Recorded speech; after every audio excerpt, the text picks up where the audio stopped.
Hello, very good afternoon to you.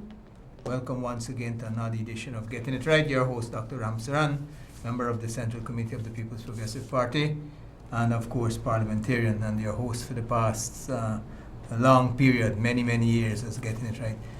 So the PPP hopes that you will call in, share your views, and encourage others to do so. This is your program, your call-in program, and I hope you will take the best of it. As you notice, the theme is on the elections and specifically the concern, or it captures the concerns that there are efforts afoot that might disenfranchise Guyanese voters. We heard a lot of the list that they were doing house-to-house campaigns, visitations to do registration. And the PPP had objected long before the campaign started, indicating that there was no need for a house-to-house campaign because the list could be cleansed or upgraded or reviewed to take out any dead people, for example, by the normal indoor process, in-office process, a tabletop exercise.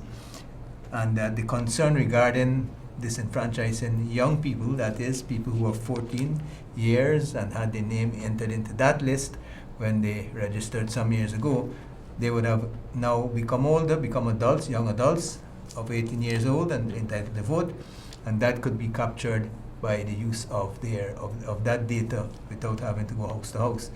And our opinion still stands, and that this has been clearly enunciated, adumbrated by Dr. Bheri, that the exercise was one, to spend a lot of money sending people around doing these things. You got to pay them. It's a wasteful expense. And at the same time, it was to give the PNC, APNU, AFC, Granger, Nagamutu, Ramjatan government, coalition government, more time, extend their life, and at the same time, to unconstitutionally frustrate the successful no-confidence vote of the 21st of December. Because as you know, and this has now been sustained and upheld by the Chief Justice, when she made her ruling recently, and that is that after that vote was successful, the 21st of December no confidence vote, on a motion tabled by Dr. Jagdeo, leader of the opposition in Parliament, and it was recognized by Prime Minister Moses Nagamutu and the Speaker Dr. Bartland Scotland. It means that that vote of no confidence held. It stood up the test of time, that everything procedurally was correct. And of course, Charan Das became a hero in Guyana for having stood up boldly and bold by his conscience. Now, that means that within 90 days of that date, the government, the APNU AFC government led by Granger, was supposed to call elections. That was not done, and we went into a very, it was simple. They went against the letter and the spirit of the Constitution. And of course, they did that by appealing to the court of the CCJ, which made a ruling that the Constitution stands and that you should go back home to Guyana and do what the Constitution says. The only factor being now that the counting dates was a bit later. However, the elections process should have been announced, a date should have been announced by now, following the court's decision, and that has not been done. Okay, so let's take some calls as onto your opinion, because another subtopic has come to but enrich this discussion, and that is the decision to call off, the decision by the new chief head of the GECOM to call off the current house registration exercise that's ending today. What are your thoughts? What do you think? And especially since there's another proviso to this development. She has indicated, the learned Justice Singh has indicated that the information gathered now will be merged with the existing information. And there is a thought, and this has been well documented and well adumbrated by authors and observers like Mr. Christopher Ram, that Miss Justice Singh doesn't seem to recognize the difficulties and the challenges that presents, especially when the list that is existing was used in recent elections without any objection from any party, including the PNC, and that there are methods and ways that how in-house, that is, the GECOM can find other data that it has at its disposal to cleanse the list. of a minimum amount of probably duplications and deaths. How can it cleanse the debts? Simple. The GPO has the General Post Office building. There's an office which is called the Office of the Registrar of Births and Deaths, and practically all debts are registered there, and that will allow the GECOM to obtain that information, much of it electronically, and compare it with the existing list that they have just printed, and then you can identify the dead persons and take the names off in a rigorous but scrutinized process. A major flaw of the recent House exercise, which Justice Singh has just called off, and as of the 31st of August, is that it was unscrutinized. There were no PPP scrutineers attached, and that bad practice, that major flaw that undermines the confidence in the process and in the list came about because the PPP was not officially informed, and it showed a unfortunate bias by the GECOM Guide Elections Commission, whereby you had PNC activists going along with their teams, but the PPP was not represented. And there were many thousands of Guyanese were asking when they went to the gates or to the homes, to their workplaces, they declined registering because they thought the process was not legitimate. So those are things that we can discuss today, and my cell phone will be on the number is 623-896, and that is there on the screen. So we have several ways that you can call in today, and I hope you'll be crisp and to the point, especially concerning not the debate but the discussion around the decision to call off, and what's more importantly, a third spin-off of this. There's been lots of action since we have a new head there, an active new head who seems to know have a direction in which she's wanting to take things, and that is a claims and objection period. A claims and objection period will be implemented instead of this long rigmarole, this cockish thing that the Commission had implemented based on a order, directive by Justice Patterson, who was removed from the post of chairman of the Elections Commission because he had been illegitimately taken that position or given that position.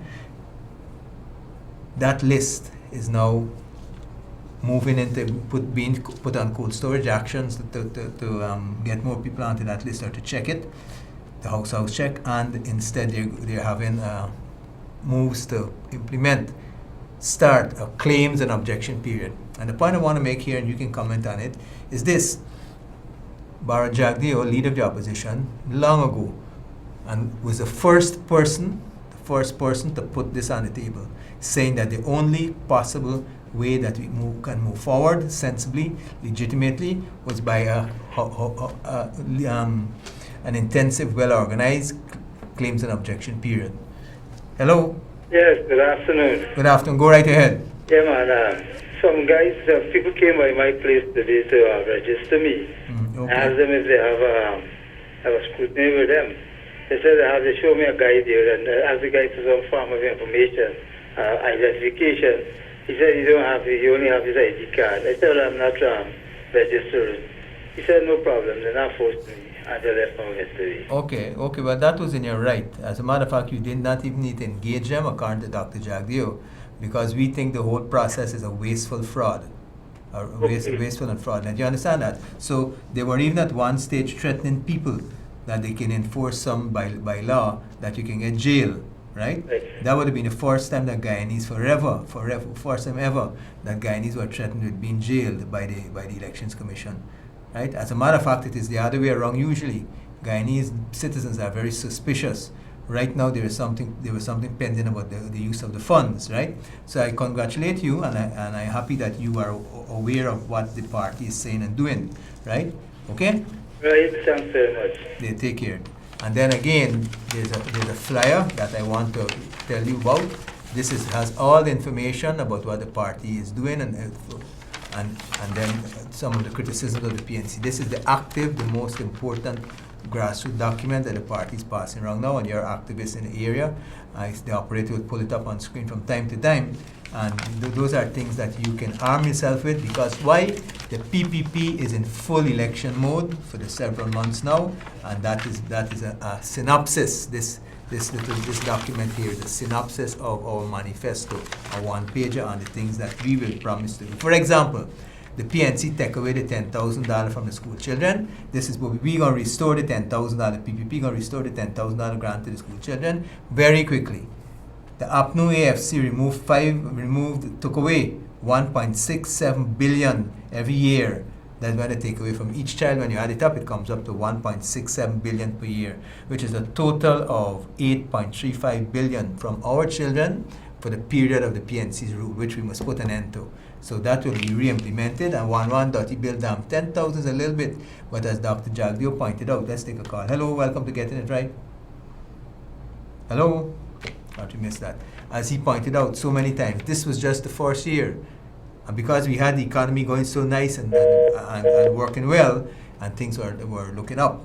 Things were looking up. We were hoping the PPPC government had in mind to incrementally by $10,000 per year, increase it up to a value of $50,000 by the end of the school child's life in school. So that didn't happen, but we will see. We'll have to check and see how ruined, how destroyed they have left the Treasury when we take over, to see if we can implement it. But right now, with the information that he has and the party has, we are committing in our manifesto and in this little cheat sheet, this little prompt sheet that I'm using, the official prompt sheet of the party, restore the 10,000 cash grant to school children that the APNU AFC took away. And we are convinced that they took it away in a selfish manner, with not only because they hated what the PPP was doing. It was a PPP intervention, a PPP initiative, so it got to go. But more importantly, it's obvious that they needed the money to provide themselves with fat cat living. Remember, there was this continuous, especially when they had the riots and the scooter gangs beating up people on Regent Street, burning up places and so on. One of the backends was that the PPP ministers are fat cats and they're getting fat cat salaries. Well, look what happened. And I'm speaking directly now to the PNC supporters and the international observers, if they might be saying. They did exactly the opposite of what they promised. They said the PPP rather, Ramsarran, Chandrapal, and all the other people, they were getting fat cat salaries. Fat cat salaries. One would have expected that when they came to power, that these fat cat salaries would have been cut down and all the fat and so would have gone back to the Treasury to do good things. Instead, what happened? Quite surreptitiously, quite secretly, and this is what their supporters must know and remember, quite secretly, people like Simona Brooms and company got together quietly in the cabinet room and gave themselves an increase on this so-called fat cat salary, increased by 100% and sometimes 50%, 50%, 100%, massive increases. And I've just read you the overall number of volume of money that was added to that. And of course, they had to get that money from somewhere. So they decided to stop the $10,000 cash grant to school children that the Ramatar government was at that time implementing. We will replace it. We will do it again. We'll put it back there. And of course, we will be looking at the teachers. There's an issue recently with teachers, certain level of teachers not being given duty-free cars. These are not things we're planning to fool you with. These are things that we were actually doing, and there was a long-term plan, right? So bear chief, but remember, the main thing is to push for legitimate, fair and free from fear elections so that we can get rid of these vagabonds as sooner rather than later. Then we are speaking of reinstating the water subsidies to pensioners. You're seeing it now, we've gone even further. The university, you're seeing some nice flashes coming up on the screen. We are going to reverse the VAT on certain things, certain items that are everyday for ordinary Guyanese. On imported vehicles, for example, we're going to bring back the subsidy for water by the pensioners. No VAT, for example, on water, and issues that are very, very telling especially when you have people who are vulnerable, like youth, like old people, and so on. So there's a set of measures that we have put in our manifesto. And I'll tell you this, the manifesto is not pie in the sky. For the past 5 to 6 months, or even 8 months, the PPP has been having bottom house meetings. You know the famous bottom house meetings? I think Jagan invented that, where you can go in anywhere. You don't have to have a good conditions, and you have a meeting. The PPP has been having thousands of bottom house meetings over the past few weeks. I've been participating in several in many different regions, except so far the hinterland regions, and the attendance is sometimes from 60 to 120. Okay, so and of course we're going to make it better. The attendance. I want to personally apologize to those communities where the notice came late. But we are early in this campaign, and we will be coming back again, and we hope the notices that the meetings will be held in the future will be given not a week, but probably a week and a half to 10 days or something like that, so that you can get properly mobilized. So we are at the same time we are going to reinstate the water subsidy for pensioners, the little $10,000 TUPS that they used to get out like south, but Simone and company getting 100% increases in their salaries that they said were already fat cat. Look at the difference. Shouldn't they have been cutting back on those salaries? When they were saying it's the fat cat salaries, which had been in place for years.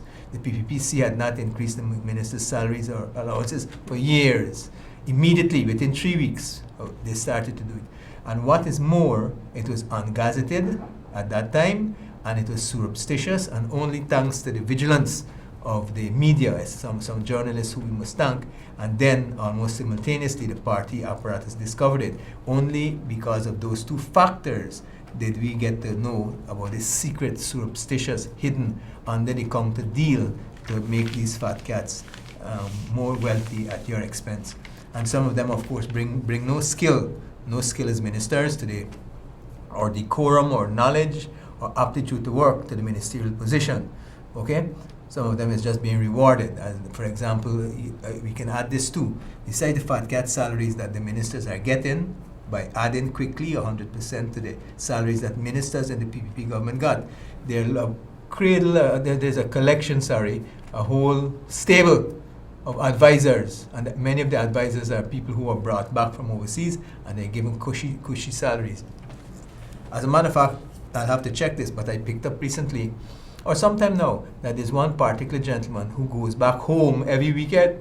He's a main man in somewhere in the financial sector, or in the sector that helps to get us funding, raise funding for the government apparatus, that he goes back home to I think, some overseas country. He goes back home every weekend. That's part of the contract. Those are things that not only Guyanese generally, but in particular PNC, APNU, AFC supporters must want to be looking at now and question themselves.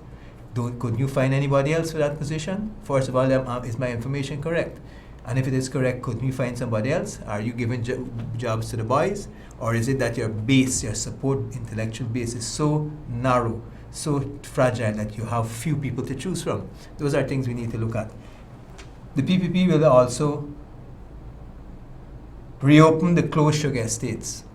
Of course, it's not a simple reopening. There are many things got to be done, and where they can be brought into modernity, where they can be upgraded, where other things can be integrated. For example, the Skeldon shop, the Skeldon estate, that could be producing biofuel, ethanol, biofuel, and it can be fed into the grid. So those are things that are being actively looked at.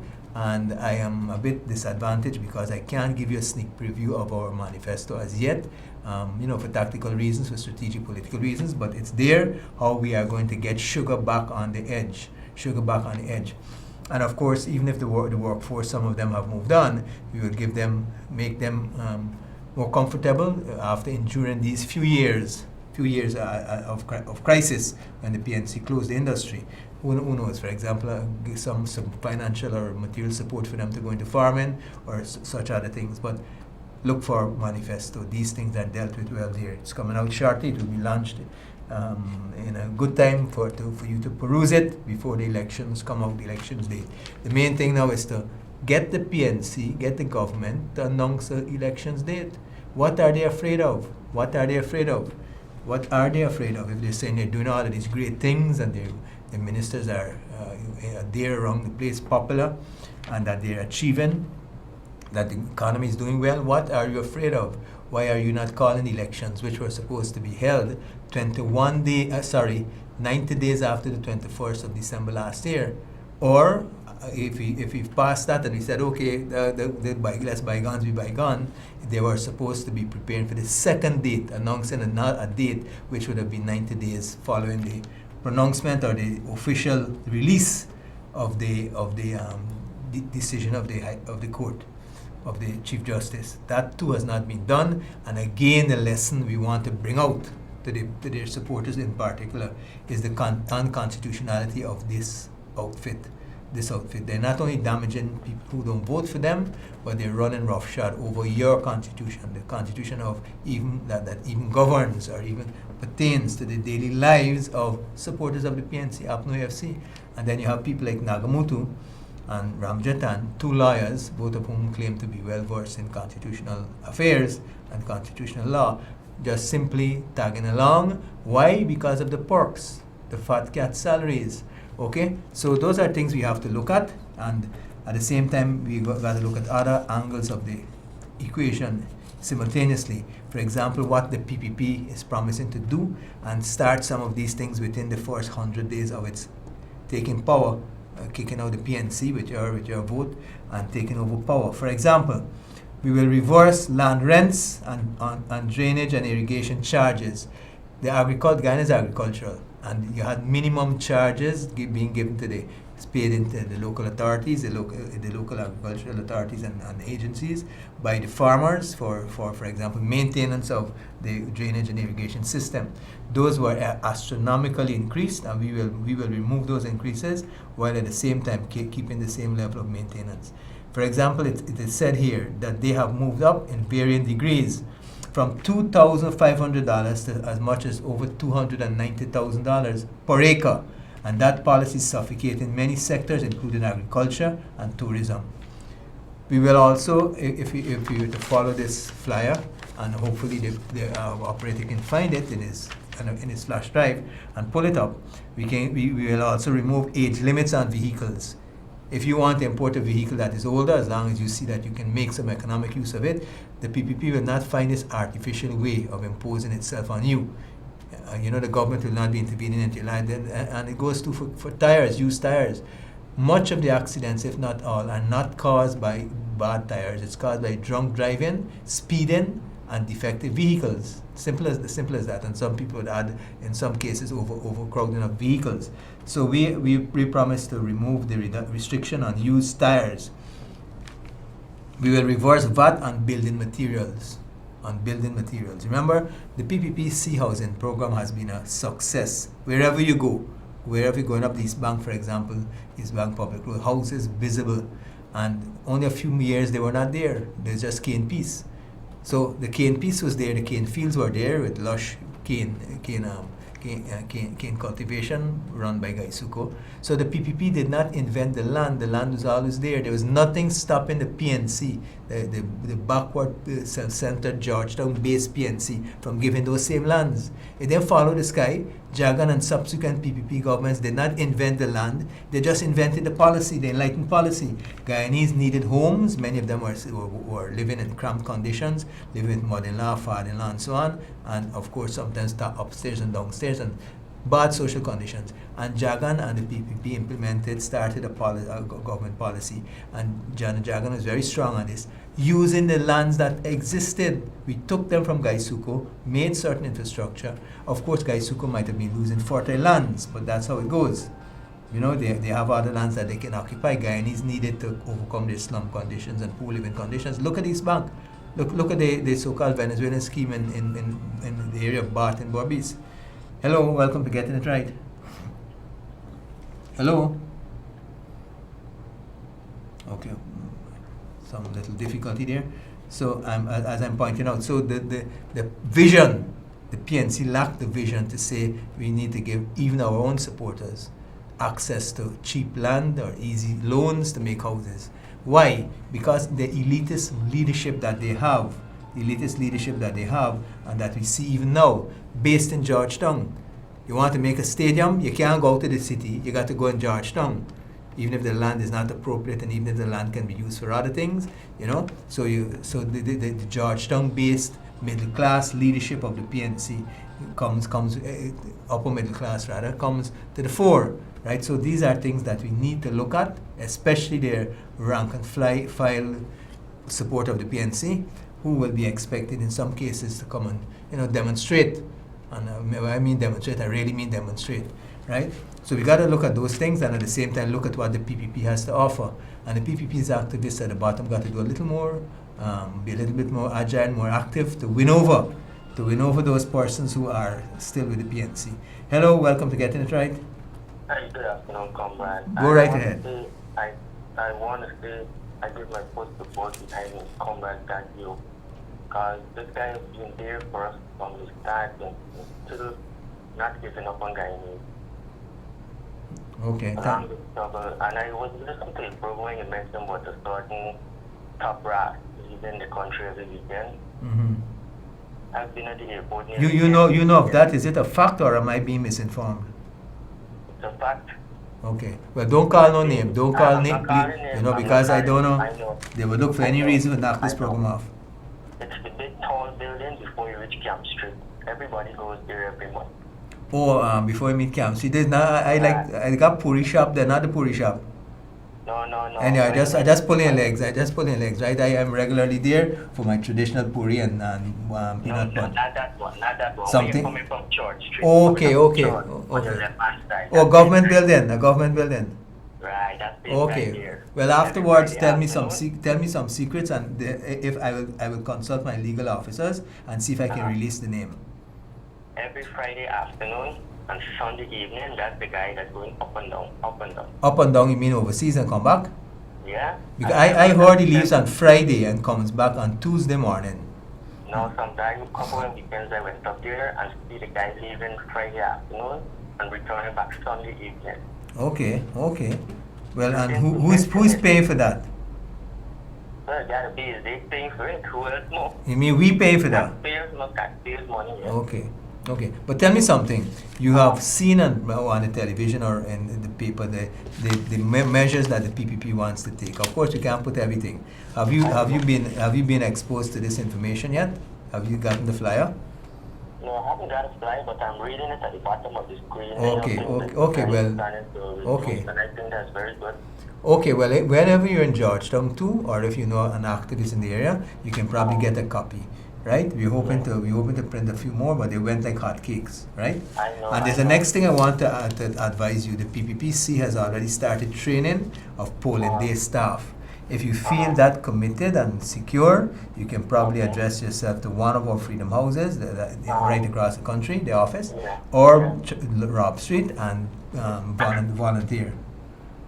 Okay, I will pass there during next week, but I must say that these people in there now, if they know that they have this strong base, why they don't call the election? That's the point that their supporters should be asking, right? Why beat around the bush?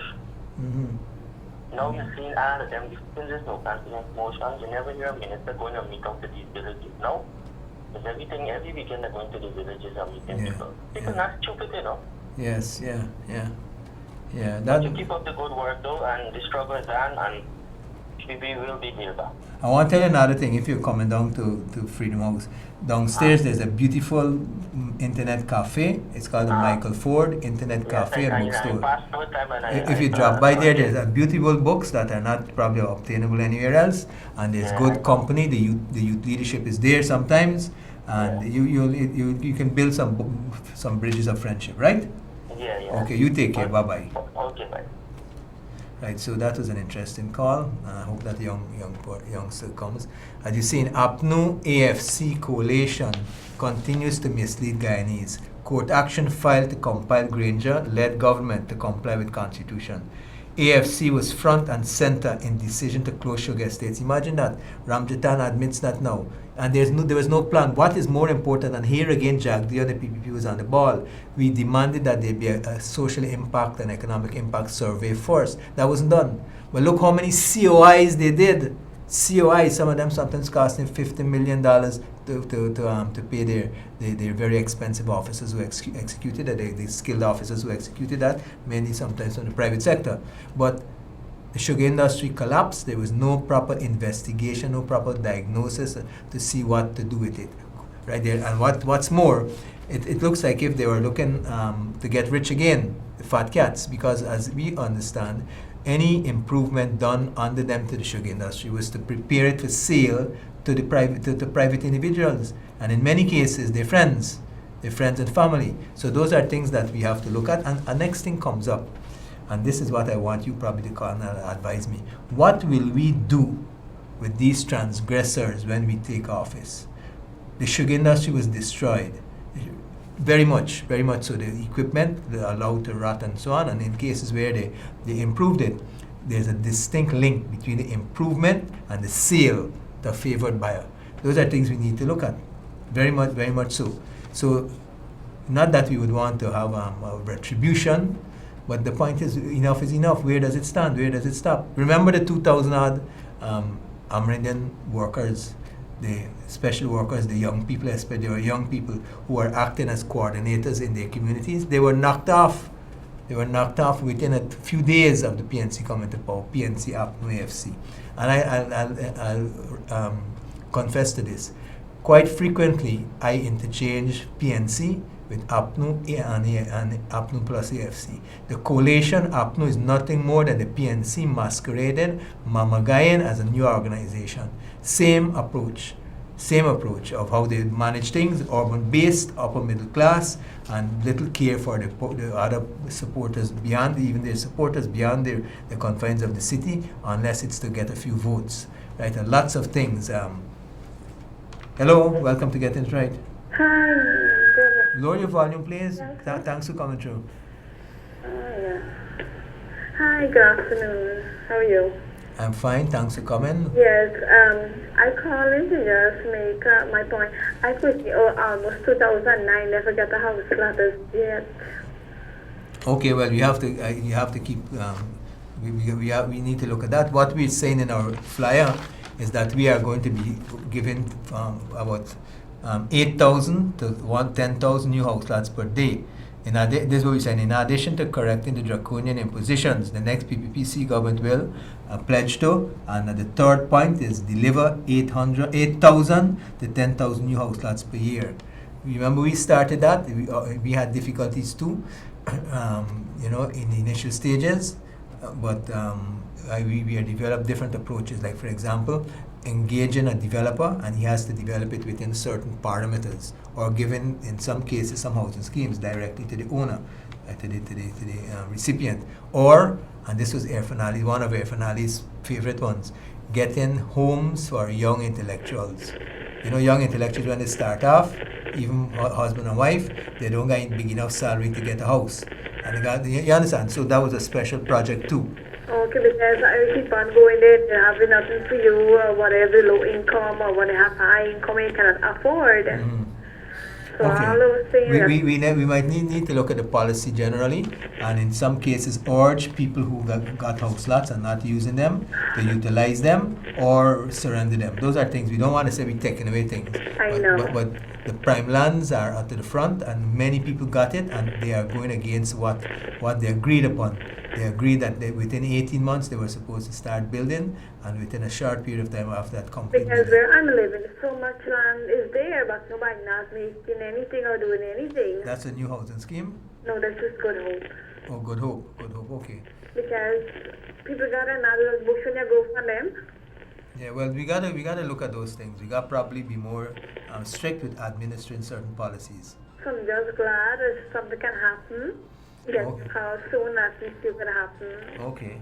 I was in Good Hope a few nights back, Oh, and yes, I had a big meeting. I think we had 122 people, Again, we must apologize for late notice, Okay. right? But we are hoping to do it better and better now, earlier and earlier.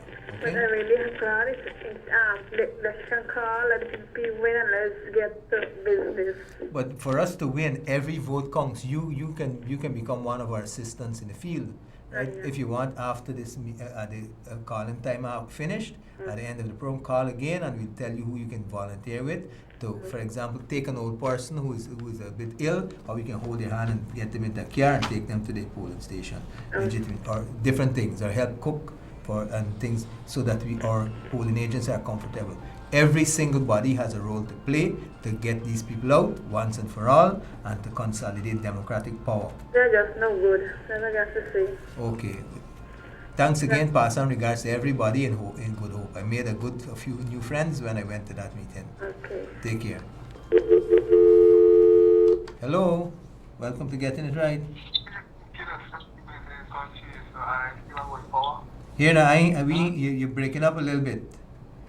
Concentrate on what you're thinking and. Okay, something's wrong. That's the cell phone. I don't know if it's my end of the deal or his that we are getting. Okay, could you try the landline then? We seem to be getting some difficulty with the cell phone. Hello, welcome to Getting It Right. Hello, go right ahead. Good afternoon. Good afternoon. Thanks for coming through. Yes, I'm happy with your program. Okay. Okay? Okay. Well. Why don't, what I'm asking about is why don't all political parties come together and let us all work for happiness in Guyana? Okay, that's a Don't good you point. think that's a good thing? That would be that has been the striving of mankind in all countries across the world for all the ages. Yeah, but for the time I'm a child growing up, unless this country I come back, I'm going from one way to one way, there is no solution of the political parties want to get together. Okay. The only best solution I've seen since Mr. Granger took over. Okay. Okay, I'm not a politician, and I'm Okay. seeing much things offered since Mr. Granger took up. There's nobody trying to get rich. Okay. Huh? All right. Hello. Hello. Welcome. You're on. Go ahead. You're getting it right. Hello. Go right ahead. Go right ahead. Kill out yourself with these countries and I still want going power. Okay. Well, obviously, he's a bit disoriented. He's claiming that we kill out some people and so on. And well, you know, the usual thing. We can have a discussion on that. As a matter of fact, and I noticed this recently. There was a criticism while we went around the PPP in the red T-shirts went around starting a few months back, sharing how they fly and meeting people. And the very first one we had at the border market, that's where it kicked off. We left Jaggio's office in Church Street and we walked down. There was this absurd the distinction that the PPP ain't do nothing for the African year. Frank Anthony didn't give any resources. And of course, we've been seeing that we will take that on fully and expose it, that so much was done. Not only the monument that was built, because that doesn't directly help poor black people, but what was done for farmers, what was done in Buxton and such issues, while being opposed by so-called rights activists in some of those communities. So that just prompted me. The gentleman who just came in, he seemed to have been the very caller seems to be a bit disoriented and want to say things that he doesn't know. What we discovered in the market, in Border Market, right there, talking to some Rastas on Border Green, right where they sell near where they sell the water coconuts, they were totally misinformed, ill-informed. As a matter of fact, whoever was giving them this information suddenly to awaken them hadn't told them the full story. And I was the one who had to tell them that it's not a year, it's a decade. These two gentlemen who were very Afrocentric, very Rasta, very wanting to defend African rights and wanting to promote things, they didn't know that it was not a year. They kept asking me and pushing the young people who were with me, pushing at them. Y'all didn't do nothing to black people. Look, it was the year of Africans and you do nothing. And further discussion revealed quickly that we, from the PPP, the leadership, were more informed. Whoever was informing these poor people, these poor Rasta people who congregate there or who work there by the market and probably were having a free moment when we joined them, did not know Did not know. So I want to bring it to your attention. The PPP was preparing not for 1 year, but for the decade, as declared, decade of the rights of African people. Okay? Hello, welcome to Getting It Right. Oh, sorry, I've lost that. But I had to get over that point. Right? And it seems to be coming up every now and then. Right? Hello, welcome to Getting It Right. Hi, good afternoon. Go right ahead. Lower your volume, please, of your television. Yeah, I'm doing that. I'm a young man, right? I never vote yet. But what you have to tell me to gain me for make I show my support behind you? Because over the years, I see you operating in government, because this is the only government I know here, which is the PPP, and now I see David Granger. And like to me, y'all ain't really do nothing for me as a young man, although I went to school, get qualification, and get neglect a job and them thing already. So what you have to tell me? Okay, well, let's try to address that question. He's inquiring.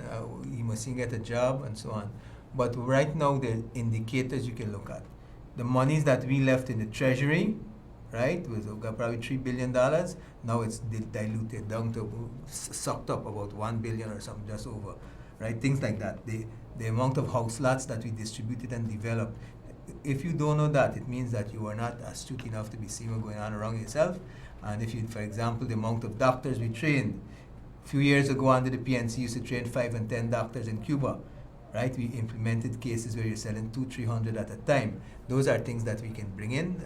The actual benefits to right across the board, regardless of ethnicity, regardless of location of living and so on, domicility. So those are things that we did. Water, take water. In the quarantine, women used to be beating each other at the standpipe because water trickling.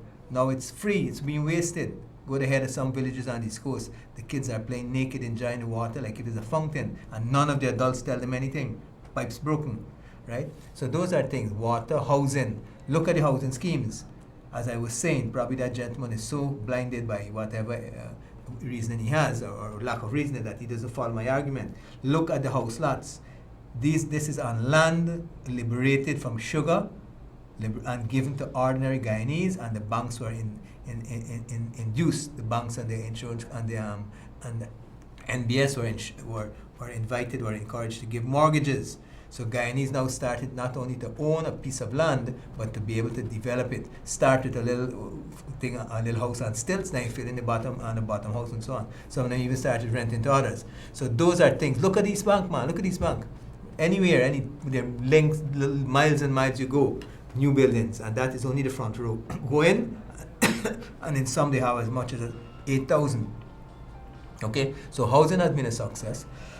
Housing, water, health was very challenging, but now we have many Guyanese trained doctors. Many more Cubans came here, for example, and from the 3rd to the 6th of February 2006, President Jagdeo took a team to Cuba, small team. I was on that team. Ashni Kumar, Dr. Ashni Kumar Singh, who was then not a minister, he was head of budget, was on the team with other people. And we negotiated the training of almost 1,000 students. Before that, you were sending 5 and 10 and 15 people to Cuba. Cuba and Guyana developed a faculty, especially for doctors. The majority of those 1,000 were doctors. That's why we did that. Because we were making hospitals. And when we make the hospitals, we realized that at the end of that process, when you get them up and running 2 years or so afterwards, you would not have staff. So we were training the doctors in Cuba. That's vision. That's vision. When the PNC trained people, like for example, the Cuban air disaster, when our entire batch of medical students were blown up that year by a terrorist who I think is still walking around in Miami. For that year and many similar years, you had 5 and 6 the youngsters going to study medicine. On the Jagdeo and the PPP, hundreds went. As a matter of fact, you had to hire a whole big aircraft, not a little the Dakota, the little aircraft that the Cubana Air Services had, and that was blown up over Barbados by terrorists when we lost all our students, medical students, right? So those are things that we need to look at. Answering the question, what we did for you. All the doctors now, the Guyanese trained, the young doctors are PPP trained. Never done before. Never done before that stuff because they were not interested. The regime was not interested in that. They had the rich cats could go overseas, or they can go and get the attention of doctors with privilege. Hello, welcome to Getting It Right. Hi, good afternoon, Mr. Berry. Sorry, tone down your volume, please. Concerning this house lot, the PPP gave out so many house lots, and a lot of these people having this house lot in big bush, and nobody doing nothing about it. You go to the NDC, they say nothing about it too. So I don't know what is it. You got a particular NDC you're talking about?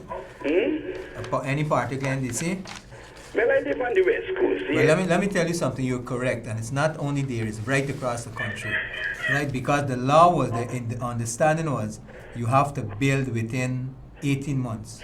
But the PPP, because it's a pro-poor party, well, I think so, found it difficult to take away land from poor people. So they got away with that, right? And it's definitely what I know when we go to community meetings. This is what happens. Let's take Charity in the area there, going down there. People complain that because a neighbor is not building, the bush taking over the front drain, and even if they next door are doing a good job, they get flooding. So we know those issues. But I am certain you're not suggesting that we should not have given land. Some people are saying, take it away, take it back. That's supposed to be done. You know, there is a part of the agreement that you can lose the land if you don't build. You know that?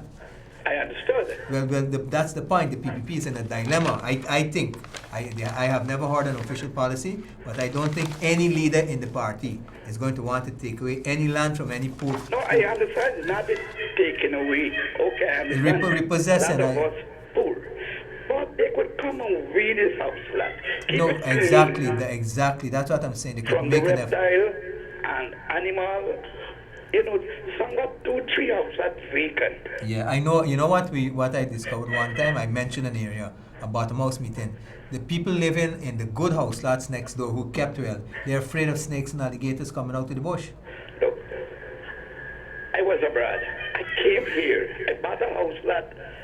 But I won't tell you the amount, but it's about 10 times the amount of what each person buy this house.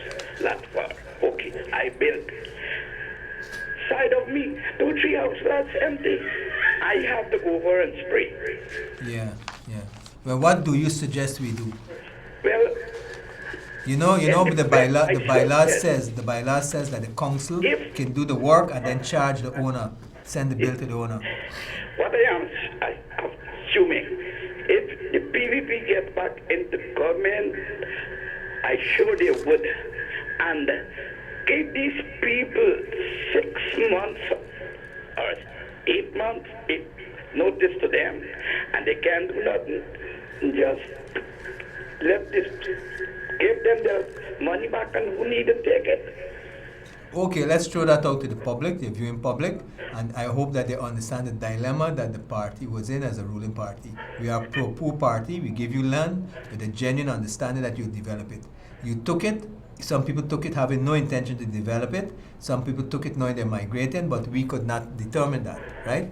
So let's throw it out to the public. What should we do with those house lots, some of which are overgrown with bush for years and not being used by the designated owner, while owners and who have developed the house lots in the area are disadvantaged and living in unhealthy conditions and so on, due not to no fault of theirs.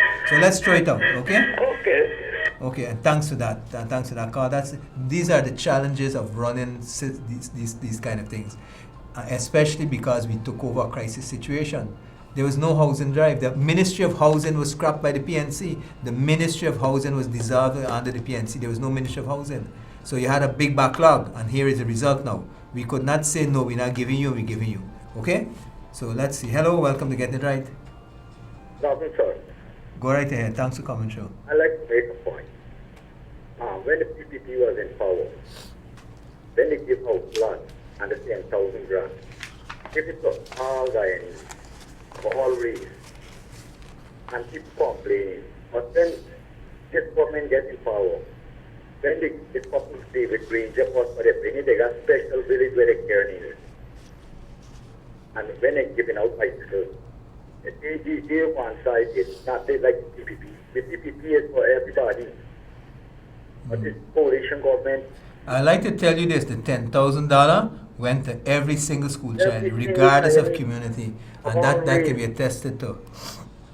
And how flat was about all races. Well, here we're noting these things, and we're promising to reinstate those policies. The PNC people is starting like this David Green reports and this couple who they only going to have no support. Well, let me tell you something. All of the house lots, they're going as if they're handing over keys and so on, right? The PNC ministers, these are things that were initiatives and started under the PPP. They have not done a single house lot, new house lot. You understand me? So those are good observations. And while it's some communities welcome these additions like the Granger bus and so on, the $10,000 was it's easier to administer. You don't got to get a driver who's sick, you got a vehicle broken down. You're giving them the money to do as they think fit with it, right? So those are some. So I think it was a pushback against what the PPP were doing. The $10,000 to each child had gotten lots of friends for the PPP as an administration. People needed it, and the PNC is opposing for the sake of opposing. PPP do it, so we stop it. PPP do it, so we stop it. And they get some old buses, second-hand buses, and try to fill the gap.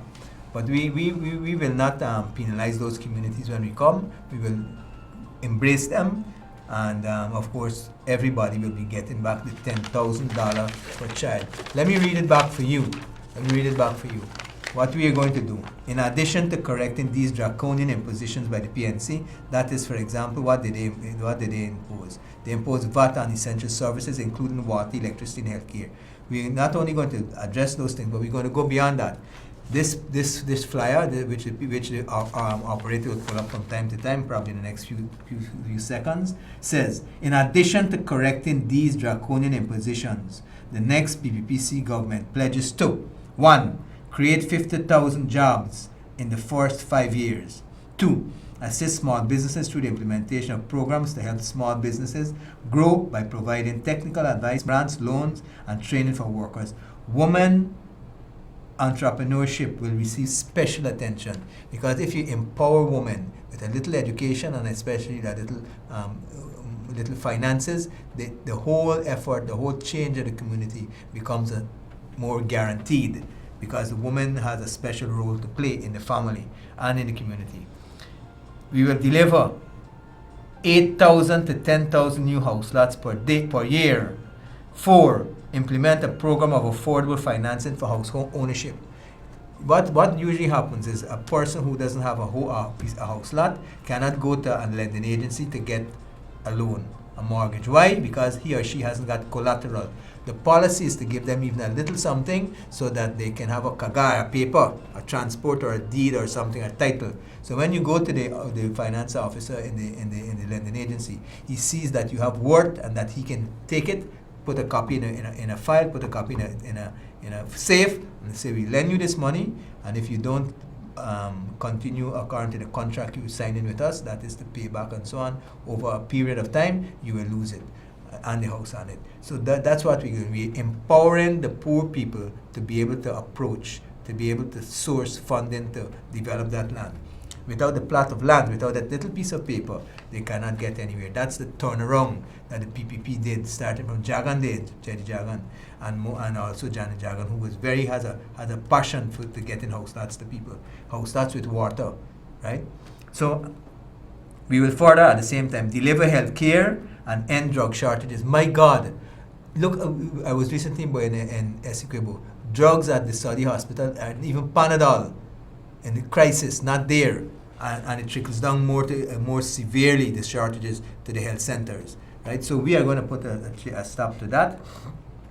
We will stop buying medications in small little bulks and do a proper public tender that is usually done, and certain medications have to be kept in certain conditions, and the persons who bid in for these contracts will have to prove that they have that type of conditions, not some bottom house thing. Like the thing, like that little dwelling house on Sussex Street, which was made into a bond.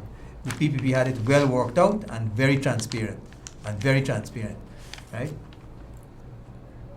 Now, what else will we do?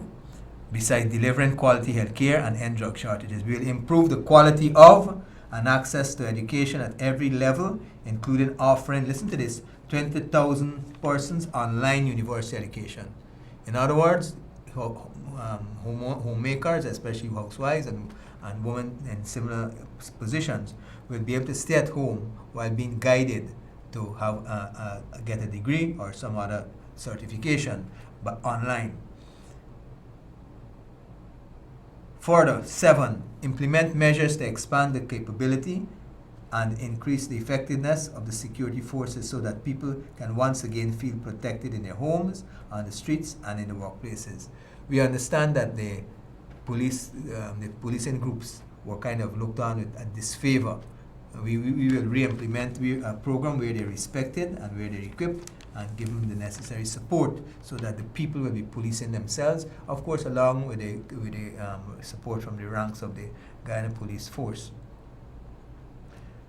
Implement measures to expand the capacity. We read that one. 8, create conditions for our young people to prosper, realize their dreams, and to involve them in all levels of government, youth empowerment. And I pointed out one. Youths, young intellectuals have to live in good conditions. One of the last projects that the PPP was implementing was 1,000 house lots, 1,000 small homes, neat one-family homes, one-seater homes for these such people, and that was just the start. So you empower them; they can live comfortably, start a family comfortably. So their contribution based on their education could be maximized, based on their youthful initiative can be more fulfilling. And not only will they benefit materially, but then the nation would be enriched. So that's one of the main things for youth, especially, that is created here. 9, ensure better working conditions and remuneration for teachers, healthcare workers, and other public servants. Well, that already, especially in terms of workers and the health sector and the education sector, had seen a big increase under the PPPC. We will look at those again, the incentive schemes. And for example, in health, we have the PPP introduced so many upward mobility opportunities, training, retraining, more training, and of course postgraduate programs in Guyana. You don't have to travel overseas, because when the doctor travels overseas to study, there's a tendency not to come back. Welcome to Getting It Right. Okay, I missed that one. Sorry about that. Let's bring it a bit closer so it can catch it to the corner of my eye. Hello, welcome to Getting It Right. Hello, Namaskar. Good afternoon. I'd like to ask you to address the breakdown in the social structure in our environment, our society.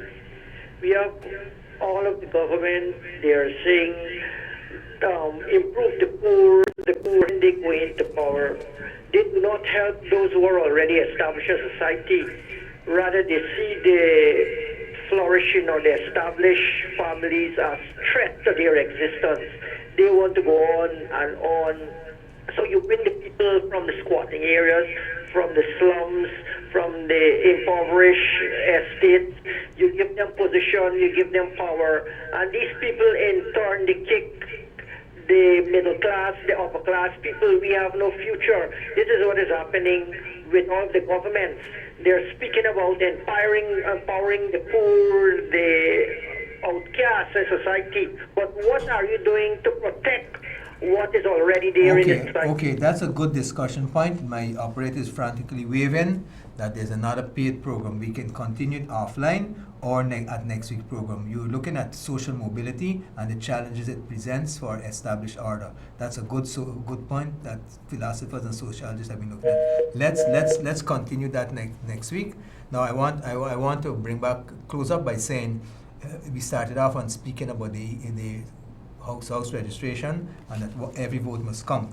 I need to part with you by saying this: merging of the existing list with the list that was generated by the recent house visits can cause severe problems and leading to delays. We hope the commissioners on all sides will look at this thing properly, election commissioners from both sides, and at the same time that the learned council, the learned judge will take some advice on this issue. Thank you, and I do hope I'm Dr. Ramsarran, host of Getting It Right. Hope to see you next week, Saturday at 4 o'clock p.m.